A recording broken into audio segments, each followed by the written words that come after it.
আমার আয়েশাকে বলছে, আয়েশা এটা আমার দুঃখের পানি নয়, এটা আমার সুখের পানি নয়, এটা আমার বড় তৃপ্তির পানি।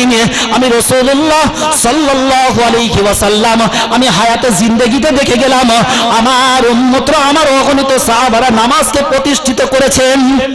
ভাবেন দিন, একবার ভাবলেন না? আমার রাসূলুল্লাহ শেষ কথা বলেছিলেন, আসসালাত আসসালাত আসসালাতু ফি মালাকাত ঈমানুকুম। একবার বলিনি আলী ইবনে আবি তালিব, একবার বলিনি মুহাম্মদ বিনতে ফাতেমা, একবার বলিনি হাসান ও হুসাইন আলী ইবনে রাদিয়াল্লাহু তাআলা। একথা তো একবার বলিনি হে আমার কলিজার টুকরা ফাতেমা, হে আমার আলী, হে আমার হাসান ও হুসাইন রাদিয়াল্লাহু তাআলা আনহুমা। আমার রাসূলুল্লাহ শেষ সময় বলে গেলেন, আসসালাত আসসালাত আসসালাত ফি মালাকাত ঈমানুকুম। নামাজ নামাজ নামাজ, আর যারা তোমার অধীনস্থ তাদের প্রতি তোমরা সুবিচার করো। দুটো কথা বলেছিলেন। আজকের নামাজ থেকে কত গাফেল, হ্যাঁ? আল্লাহর গজব হবে না? আজ রুজি রোজগারে বরকত নেই। আজকের আমার স্ত্রী পরকিয়া করে বেড়াচ্ছে, এখানে আজান হচ্ছে, বাড়ি আমি টিভি দেখছি, আজান হচ্ছে আমার মধ্যে হিংসা, এখানে আজান হচ্ছে আমি ওখানে সাতটা খেলছি, এখানে আজান হচ্ছে আমি ওখানে জোয়া খেলছি, এখানে আজান হচ্ছে স্পষ্ট শুনতে পাচ্ছি মদের আসরে বসে আছি। আল্লাহ তো দয়াবান বলে এখন আমাদেরকে ছেড়ে দিয়েছে। আল্লাহ ছাড় দেয়, ছেড়ে দেয় না। আপনার ওই কৃত কর্মের ফলটা টোটাল গ্রামবাসী ভোগ করবে। যখন বাস পড়ে না তখন আল্লাহ দেখে ফেলে না, যখন ঝড় হয় একটা নারকেল গাছ নড়ে না, যখন ঝড় হয় একটা আম গাছ দোলে না, বরং টোটাল গ্রামটা নিয়ে দোলায়। অতএব আপনার কর্মফল আমাকে ভোগ করতে কেন হবে বলেন দিন? কেন? আল্লাহ 21 পারায় স্পষ্ট করে জানিয়ে দিলেন, যাহারাল ফাসাদু ফিল বাররি ওয়াল বাহর বিমা কাসাবাত আইদিন নাস লিউযীকাহুম। তোমরাই তো পৃথিবীর জমিনে সমুদ্রেতে তোমরাই তো বিপর্যস্ত ছড়াচ্ছ। তাও বলছে ওমা আসাবাকুম মিন মুসিবাতিন ফাবিমা কাসাবাত আইদিকুম ওয়া ইয়াফু আন কাসীর। আরে বান্দা, তোদের অনেক গুনাহ আমি আল্লাহ ক্ষমা করে দিই। আমি যদি একটা একটা যদি ক্ষমা না করতাম, তোরা পৃথিবীর তোদের কোনো অস্তিত্ব থাকতো না। শুকরিয়া আদায় করেন।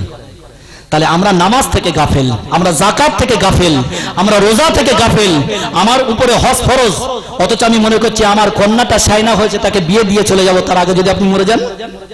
সব সময় আল্লাহর প্রতি ভরসা করেন। ওকে ভেবেছে তো আল্লাহ, আপনার কাছে দিয়েছে।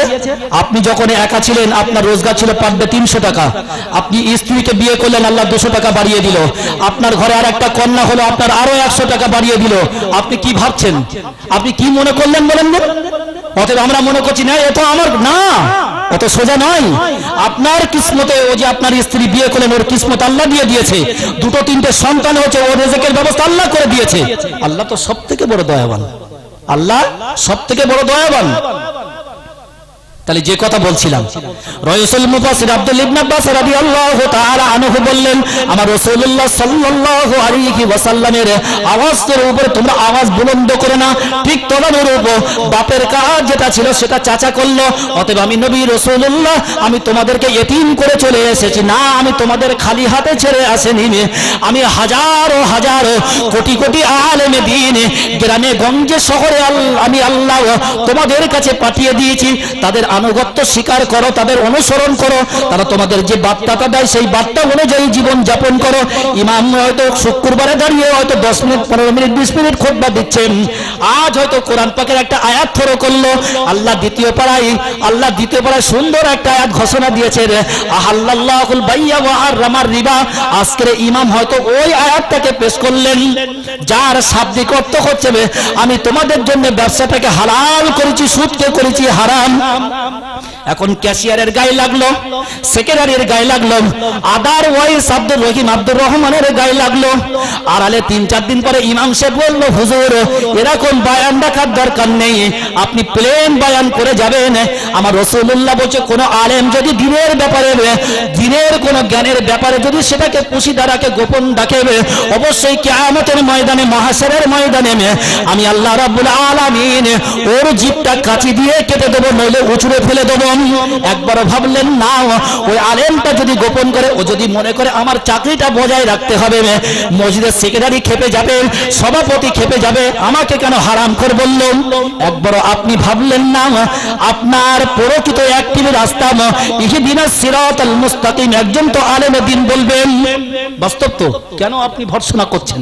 আপনি মানলেন না মানলেন ওটা আপনার ব্যক্তিগত ব্যাপার। কেন আপনি ইমামকে থ্রেট দিচ্ছেন? জানেন আপনি কাকে থ্রেট দিচ্ছেন? ওকে থ্রেট দেওয়া মানে একভাবে বিশ্ব নবী সাল্লাল্লাহু আলাইহি ওয়াসাল্লামের হাদিসকে আপনি অপমান করলেন। ভাবলেন না? ভালোবাসেন, মূল্যায়ন করেন, দেখবেন আল্লাহ আপনাকে ঠিক মাকসাদে মঞ্জিলে পৌঁছে দেবে। হযরত ইমাম আবু হানিফা রাহিমাহুল্লাহ আর একজন বসে আছেন, তো বাচ্চারা ফুটবল খেলছে, তো বলটা ইমাম আবু হানিফা রাহিমাহুল্লাহ হুজুর কাছে চলে আসছে। তখন উনি বলছে এই বলটা যে নিতে আসবে না সে হচ্ছে জারজ সন্তান। তো ইমামে আজম আবু হানিফা রাহিমাহুল্লাহ বা যার সাথে বলছেন আশ্চর্য হয়ে গেলেন, আপনি বুঝলেন কি করে? বলে আমি বলছি শোনো, অবশ্যই যে বলটা নিতে আসবে না জারজ সন্তান। উনি বারহাক বুঝে নিয়েছিলেন শিষ্টাচার আর স্বৈরাচার দুটো দুই মেরুতে রাখেন, দুটো দুই অ্যাঙ্গেলে রাখেন, একটা শিষ্টাচার একটা স্বৈরাচার, একটা সুন্দর আচরণ একটা অভদ্র আচরণ, অশুভ আচরণ, খারাপ আচরণ, আমরা যেটা বাংলায় বলি। যেই বাচ্চাটা চলে যায় বলতে বেশ বেশ ঝাঁঝালো ভাষায়, ঠিক 29 পারার সূরা কলম দ্বিতীয় সাফা, উতুল্লিম বাদা যালিকা জানিম, উতুল্লিম বাদা যালিকা জানিম, অবশ্যই যার সন্তানের কিছু নমুনা তো আছে। কোরআন বলে দিয়েছে আজ থেকে 1500 বছর আগে। আমি আপনি পরিষ্কার বুঝতে পারবো বাচ্চাটার কোনো দোষ দিচ্ছি না, কারণ ও তো মাসুম। ও তো যখন বলেছিল যে আমার মায়ের সঙ্গে একাধিক সম্পর্ক, আমার বাপ একাধিক নারীর কাছে যাই, কার এতে বাচ্চাটা এসে এটা তো আমার জানা ছিল না, আমি তো দোষী না, দোষ তো ওরা করেছে, ওদের হিসাব ওরা দেবে। তাহলে ভাবেন দিন হযরত ইমাম আযম আবু হানিফা রাহিমাহুল্লাহ সুন্দর বুঝিয়ে দিলেন বারহাক এর মধ্যে যা খুসুসিয়াত, এ হচ্ছে একটা জারজ সন্তান। বুঝতে পারছেন? ওই জন্যই আলেমে দ্বীন আল্লাহ এদের বড় ইজ্জত দিয়েছে। বরং এদেরকে যারা গালাগালি দিই আমরা, আমার রাসূলুল্লাহ বলছে তোমার কলমা নসিব হওয়াটাই বড় সংশয়ের ব্যাপার আছে। ভাবেন দিন একটা আলেমে দ্বীন, যোগ্য আলেম, একটা যোগ্য আলেমকে আপনি গালাগালি দিচ্ছেন, ছোট বড় কথা বলছেন। আমার সাথে অনেক করে, হজম করেনি, এক বলছে বলো, একটাই কথা জবানে, বিচারকের কাছে বিচার ছেড়ে দিলাম, ফয়সালা তোমার হাতে আল্লাহ, ওমাই ইয়াতাওয়াক্কাল আলাল্লাহি ফাহুয়া হাসবু, ফয়সালা তোমার হাতে ছেড়ে দিয়েছি আর ভরসা তোমার উপরে আছে, যেটা ফয়সালা করার তুমি করে নিও। বদদোয়া করতে হয় না, অভিশাপ দিতে হয় না, অন্তরের থেকে যে একটা দীর্ঘ নিঃশ্বাস, এটা যেন কোনোদিন এর কারণ হয়ে দাঁড়াবেন না। আপনি বলো দুনিয়া এবং আখেরাত দুটোই বরবাদ করবেন, দুটোই বরবাদ হবেন। কারণ মানুষের বদদোয়া করতে হয় না, মানুষের দোয়াও করতে হয় না। আপনি আমাকে ব্যথা দিয়েছেন, আমি কোনো দোষ করিনি, শুধু নামাজের পাঠিয়ে আমি তো মজলুম, আমি তো অত্যাচারিত, জুলুম আর মাজলুম, জালিম আর মাজলুম। আপনি জালিম, আমি মাজলুম, আপনি আমার প্রতি অত্যাচার করছেন, শুধু দুঃখ ফোঁটা চোখের পানি ফেলে দেবো, আর কিচ্ছু বলবো না, আর কিচ্ছু বলবো না। এতেই কাফি, আলহামদুলিল্লাহ, এতেই কাফি। কারণ সব থেকে শক্তিশালী কি জানেন? সময় সব থেকে বড় শক্তিশালী। সুদে আসলে আপনাকে ঠিক ফিরিয়ে দেবে। আপনি আমাকে ঠকিয়েছেন, সময় আপনাকে ঠকাবে, আমার বলতে হবে না, ইন্নাল্লাহা মা'আস সাবিরিন, শুধু ধৈর্য ধরে যাও, আর কিচ্ছু না। ছোট্ট একটা হাদিস পেশ করেছিলাম আপনাদের কাছে। عن ابي هريره رضي الله تعالى عنه ان رسول الله صلى الله عليه وسلم اذا مات الانسان انقطع عنه عمله الا من ثلاث او كما قال عليه الصلاه والتسليم। খুব ইম্পর্টেন্ট, খুব মনোযোগ করে শুনবো ইনশাআল্লাহ। এর ফায়দা, এর উপকারী, এর খুসুসিয়াত, এর মূল্যায়ন আমরা কিভাবে করব বুঝতে পারবো। ইদা মাতাল ইনসানা ইনকাতা আনহু আমালু। আপনারা বসে আছেন, কোরআন হাদিসের আলোকে কিছু শুনছেন, আল্লাহ এই অধম দিয়ে কিছু বলিয়ে নিচ্ছে। এই সময়টা আপনাদের চিন্তা চেতনায় আউটসাইড কিচ্ছু নেই। আমি আপনাদের সুবহানাল্লাহ বলছি, আপনারা বলছেন 10টা করে নেকি। তাহলে যদি 10 বার পড়েন 100, বিনা ইনভেস্টে বেনিফিট। যে স্যার আজান হলো, বাড়ি থেকে কষ্ট করে নামাজ পড়তে হলো, আবার বাড়ি গেলেন, কিন্তু এখানে বসে 100 বার সুবহানাল্লাহ পড়লেন, তার মানে আল্লাহ পুত পবিত্র। 10 10 এ 100। এর জন্য আপনাকে 10 টাকা ইনভেস্ট করতে হয়নি, জমা দিতে হয়নি, তার বিনিময়ে কিছু পাবো। বরং এই 10 বার 100 বার হওয়ার পরেই আপনার বেনিফিট মিলে গেল 100 নেকির খাতায় লেখা হয়ে গেল। কারো 14 পুরুষের ক্ষমতা নেই ওই নেকিটা এরকম করে চিক মেরে দেবে। কিয়ামতের ময়দানে আল্লাহ আপনার একটা টেবিল দিয়ে দেবে, নোটবুক বলেন আর খাতা বলেন আর ডায়েরি বলেন, অমুক তারিখে অমুক সালে বান্দা তুমি এত বছর জিন্দেগিতে বেঁচেছিলে, একজন ওয়াজ করছিল তুমি শুনছিলে, তুমি 200 বার সুবহানাল্লাহ পড়েছিলে, তার রেকর্ড আমি ওই নোটবুকে দিয়ে দিয়েছি, একবার মিলিয়ে নাও। কিন্তু ইন কথা আনহু আমালু, যেই আল্লাহ আপনাকে ডেকে নেবে, আল্লাহ আমলের রাস্তাটা ব্লক করে দিল, বন্ধ।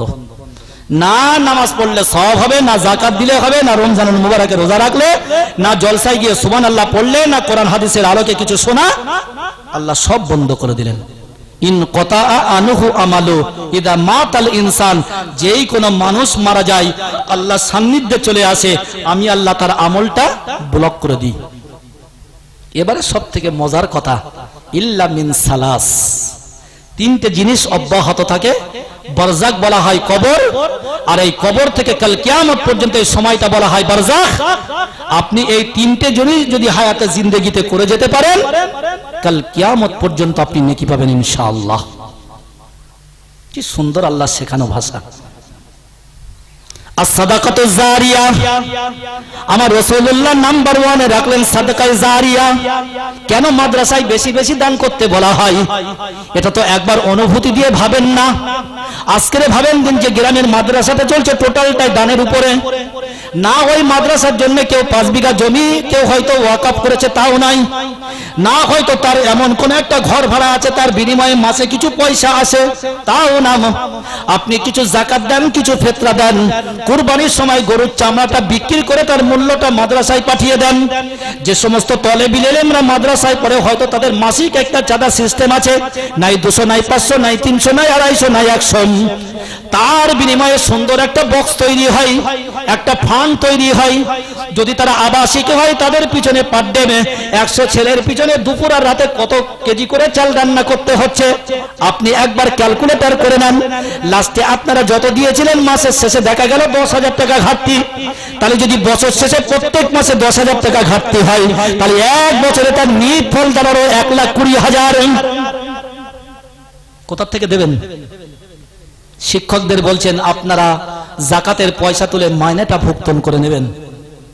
কেন কেন বলছেন? তাদের মেহনত নেই। আজকের 12টা মাস হয়তো একটা মাস তারা ছুটি পায় রোজা। আজকের পূজার ছুটি হচ্ছে স্কুলের 1 মাস, গরমের ছুটি হচ্ছে স্কুলের 1 মাস। আপনি একজন মসজিদের সেক্রেটারি, আপনার শালীর বিয়ে হচ্ছে 1 সপ্তাহ ছুটি। আপনি একজন ক্যাশিয়ার, আপনার মেয়ের বিয়ে হচ্ছে 4 দিন আপনার মসজিদে দেখা নেই। ইমাম সাহেব এসার পরে 10 বার পায়খানা ফিরলেও তাকে ফজরের নামাজ পড়াতে হয়। বরং যদি নামাজ না হয় ওই খাচ্ছে আর ঘুমোচ্ছে। এটাই তো সার্টিফিকেট। অন্তরে হাত দিয়ে বলেন দিন যে আমি কথাটা ভুল বললাম, তাহলে ওই দূরে করে নেব। আর যদি ঠিক বলি তাহলে মূল্যায়ন করেন। যে ঘুমোচ্ছে সেটাকে history, math, life science, geography, Bangla, ব্যাকরণ না, বরং ওই ছেলেটা 4 বছর ধরে কোরআনকে হেফজ করেছে, 2 বছর তাকে দৌড় দিয়েছে, 6 বছর মায়ের কোল থেকে মা তাকে রেখে এসেছিল মাদ্রাসায়। যে সময়টা মায়ের কোলে স্নেহে আদর মায়া মমতায় প্রেম প্রীতি ভালোবাসায় তাকে কোলের মধ্যে মা রাখবে, তার মায়ের একটা ইচ্ছা ছিল, তামান্না ছিল, আল্লাহ আমার সন্তানকে দ্বীনের দায়ী বানাবো, আমার সন্তানকে কোরআনের হাফেজ বানাবো। তাই সেই কোল থেকে মাদ্রাসায় রেখে এসেছিল। 7 বছর 8 বছর 9 বছর ছেলেটা হুজুর বলছে ও বলল হুজুর বিছানায় পেশাব ফিরে ফেলেছি। আবার ওই মাদ্রাসার ওস্তাদ বলছে যা বাবা কোমর পর্যন্ত ধুয়ে নে। হুজুর ওই বিছানাটা সুন্দর করে ধুয়ে মেলে দিল। আর তার বিনিময়ে আজকের সেই ছেলেটা শিক্ষা অর্জন করলো। আজকের এই তো ছেলেগুলো কত সুন্দর তেলাওয়াত, আপনাদের অর্থের বিনিময়ে তাদের হাতে কত সুন্দর একটা প্রাইজ তুলে দিলেন। তাহলে আপনি একবারও ভাবলেন না যে ওই ছেলেটাকে গালাগালি করছেন, ওই ছেলেটাদের এসব ফকির বিদ্যা। এই তো এখন ওই আমার ছেলে হাফেজ আলেম হয়ে কি হবে, নাই মসজিদে ইমামতি করবে, নাই মক্তবে পড়াবে, নাই কোনো মাদ্রাসায় পড়াবে। দেখ আমার ছেলেটা ব্রিলিয়ান্ট ছিল, আজকের গভর্নমেন্ট সার্ভিসে একটা কলেজের প্রফেসর, নতুবা একটা হাই স্কুলের সহশিক্ষক, নতুবা একটা হাই স্কুলের হেডমাস্টার, তার স্যালারি যারা বিএড করা বর্তমান সহশিক্ষকের মাইনে 80,000, আর যে হেডমাস্টার 1,20,000। বরং ও যখন আসছে বাড়িতে, হয়তো দেখা গেল অনেক দূরে চাকরি পেয়েছে, হয়তো 4টে-5টা হয়ে যাচ্ছে, মাগরিবের আজান হচ্ছে, এসে বিবিকে বললো একটু পানি দাও, গোসল করে সুন্দর করে 1 কাপ বা কফি চা খেয়ে রিমোটটা টিপে দিল, সিরিয়াল। ঠিক ওটাই আপনি উল্টো করে একবার দেখেন, যে ছেলেটাকে মক্তব সর্বপ্রথম পাঠিয়েছিলেন, তাকে প্রথম বলা হয়েছিল আউযু বিল্লাহি মিনাশ শাইতানির রাজিম, তার মানে রব্বুল আলামিন আল্লাহ, আমি তোমার কাছে পানা চাইছি, আমি তোমার কাছে সাহায্য প্রার্থনা করছি সমস্ত শয়তানি ওয়াসওয়াসা থেকে। আল্লাহর রাসূলের কত সুন্দর শেখানো ভাষা। তারপরে পরে আল্লাহ জানিয়ে দিলেন বিসমিল্লাহির রহমানির রহিম, রব্বুল আলামিন আল্লাহ, আমি তোমার নামে শুরু করছি, তুমি বড় দয়াবান, অতীব দয়াবান। বরং যে ছেলেটাকে ব্রিলিয়ান্ট করে আজকের সহশিক্ষক তৈরি করে দিলেন কোন একটা হাই স্কুলে, জোর পেশাব পেল, প্যানের চেনটা খুলে দাঁড়িয়ে মুতে দিল। বরং এই ছেলেটা মাদ্রাসায় শিক্ষকদের কাছে শিখলো, বাবা তোমার বছর 10 হতে পারে, তুমি যখন ইস্তেঞ্জা করবে, পেশাব ফিরবে, 1 লোটা পানি নিয়ে ওই স্থানটা তুমি পানি দিয়ে ধুয়ে ফেলো। কার মর্যাদা কতটা একবার মূল্যায়ন করেন। যাকে আপনি সহশিক্ষক বানালেন, হয়তো তার স্যালারিটা অনেক হতে পারে, তার বন্ধু বান্ধব হাই এডুকেটেড হতে পারে, তার বাংলাটা সুন্দর হতে পারে, হয়তো ওই বাচ্চাটার কোনো মূল্য নেই, কারণ ওর তার কোনো পয়সা নেই, ও তো একজন মাদ্রাসার সাধারণ ছাত্র। একবারও ভাবেননি? ছোট্ট ছোট্ট বাচ্চা না, এখন বড় অনেকগুলো স্কুল মিডিয়াম তৈরি হয়েছে। আমি যেখানে থাকি শহর, ভালো সিটি, দেখবো সকালে ওই একটা স্কুলের গাড়ি, ওখানে একটা স্কুলের গাড়ি, ওখান থেকে একটা স্কুলের গাড়ি। বাচ্চা ছেলেটা একটা হাফ প্যান্ট পরিয়ে দিল, ইংরেজি পোশাক, সুন্দর একটা টাই ঝুলিয়ে দেওয়া হলো, পিঠে যে ব্যাগটা দেওয়া হলো ওর ওজনের থেকে বেশি ভারী, ওর ওজনের থেকে বেশি ভারী। 10টা 11টাই চলে এলো বাড়িতে, ঠিক 12টা একটা টিউটার এলো, 1টা পর্যন্ত পড়িয়ে চলে গেল। গোসল করে মা খাইয়ে দিয়ে একটু ঘুমিয়ে দিল, ঠিক বিকালে আর একটা টিউটার চলে এলো। বেশ কোন একটা ওকেশনে কিছু আমন্ত্রিত ব্যক্তি, ইনভাইটেড যাদেরকে করা হয়েছিল, বাড়িতে আসছে। মা আব্বা বড় গর্ব করে বলছে, বাবু ওই ম্যাডাম, ওই স্যার বা ওই তোমাদের শিক্ষক তোমার একটা সুন্দর ইংলিশ কবিতা শিখেছে, একটু বলো তো। হাম্পি ডাম্পি, এলিফ্যান্ট মানে হাতি, তারপর আপনার লায়ন মানে সিংহ, এইসব একটা একটা, ডগ মানে কুকুর, ক্যাট মানে বিড়াল, একটা করে বাংলা করে বলে দিচ্ছে। বাপ মা বলছে, বাহ আলহামদুলিল্লাহ, ছোট্ট বাচ্চা কি সুন্দর করে ইংলিশ বলছে বলো দিন, বুকটা ভরে যাচ্ছে। অন্য অ্যাঙ্গেলে বাচ্চাটাকে জিজ্ঞাসা করেন, যার প্লাস বর্তমান 8 এজ, বাবু কলমাই তাইয়্যিবা লা ইলাহা ইল্লাল্লাহু মুহাম্মাদুর রাসূলুল্লাহ সাল্লাল্লাহু আলাইহি ওয়াসাল্লাম একবারও বলতে পারবে না, কারণ মায়ের থেকে ও এটা শিক্ষা অর্জন করেনি, পিতা ওকে সুন্দর করে ডাইরেকশন দিইনি, ও তো হাম্পি ডাম্পিটাই শিখে এই স্কুল থেকে। ও আস্তে আস্তে শৈশব পার করে যৌবনে পদার্পণ করলো। ভালো পয়সাওয়ালা ঘরের ছেলে মেয়ে, বন্ধু বললো চলে আয়, অনেকদিন একটা পার্টি করা হয় না, ঠান্ডা পানির আসরে চলে গেল। বেশ দীর্ঘ রাত হলো, ফোন করছে, ফোনের সুইচ অফ। আবার তাকে টলতে টলতে 3টে 4টে বন্ধু ঘরের দরজার কাছে ছেড়ে দিয়ে চলে গেল। ঠিক অন্য অ্যাঙ্গেলে ওটাকে দেখেন না, ওর ওই বয়সে বরং ওই ছেলেটা কোনো একটা মাদ্রাসার শিক্ষকতা করছে না, নতুবা কোনো মসজিদের ইমামতি করছে। হাজারো হাজারো মানুষ তার দ্বারা দিনের জ্ঞান অর্জন করছে। তারা ন্যায় অন্যায়কে বুঝিয়ে দিচ্ছে, কোনটা শয়তানের রাস্তা সেটাও বুঝিয়ে দিচ্ছে, কোনটা প্রকৃত সিরাতাল মুস্তাকিম সেটাও বুঝিয়ে দিচ্ছে, কোনটা হালাল কোনটা হারাম সেটাও বুঝিয়ে দিচ্ছে, কোরআনটাকে সহি পড়তে হবে, তোমার ভুল হচ্ছে সেটাও সে বুঝিয়ে দিচ্ছে। তাহলে কার কদর বেশি? ওই হাম্পি ডাম্পি? আমরা বুঝি না, আমরা বুঝি নেই। ছোট্ট 4টে কথা খুব সুন্দরভাবে মাথায় রাখেন। যদি তুমি আলেম না হতে পারো, তুমি মুআল্লিম হও, শিক্ষক হও। যদি শিক্ষক না হতে পারো, তুমি মহব্বত করতে শেখো। যদি মহব্বত করতে না শেখো, তুমি শুনতে শেখো। চারটে কথা মানে খুব সুদূর প্রসার, আমি একটা একটা করে বলবো, সুন্দর করে অনুভূতিতে নেন। রাসূলুল্লাহ সাল্লাল্লাহু আলাইহি ওয়াসাল্লাম জানিয়ে দিলেন, ইন কুল্লু আলিমান আও মুআল্লিমান আও মুহিব্বান আও মুস্তামিয়ান। আলেম হতে পারিনি, আলেম আমি হতে পারিনি, আলেমকে মহব্বত করতে শেখেন। এই আপনি শিক্ষক হন, একটা জিনিস বুঝতে পারছেন না, আলেমে হুজুর আদবের সঙ্গে বললেন আমার এটা একটু বুঝিয়ে দেন দিন। কারণ আলেম কারা হবে? যাদের চেষ্টা প্রচেষ্টা যাদেরকে দিচ্ছে, যে কৃষক সে। আপনি যদি একটা ভালো মনের মানুষ হন তাহলে ভিডিওতে একটি লাইক এন্ড চ্যানেলটিকে সাবস্ক্রাইব করুন। আর হ্যাঁ বন্ধুরা, আমি এটা বলি যে সাবস্ক্রাইব করতে কোনো টাকা লাগে না, তাই কিপটামো না করে একটা লাইক এবং একটা সাবস্ক্রাইব করে দাও।